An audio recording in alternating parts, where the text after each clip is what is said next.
Hawaii voters will decide whether district court judges should face the same Senate confirmation process as higher court judges in this year's general election. As Jill Kuramoto explains, the proposed constitutional amendment aims to bring uniformity to judicial appointments. Proposed constitutional amendment number 2 would make the selection of judges and justices the same for all courts. Right now, district court judges are nominated by the Judicial Selection Commission, selected by the Chief Justice, and confirmed by the state Senate. And if not confirmed within 30 days, they're rejected.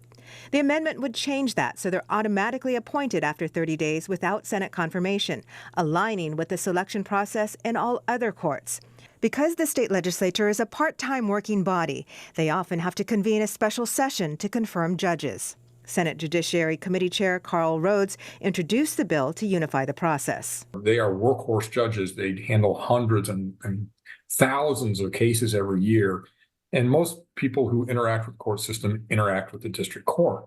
So it seemed to me like it would be a good signal to send that, hey, district court judges are a critical part of the judicial system as well, and they should be treated just like all the other judges and justices.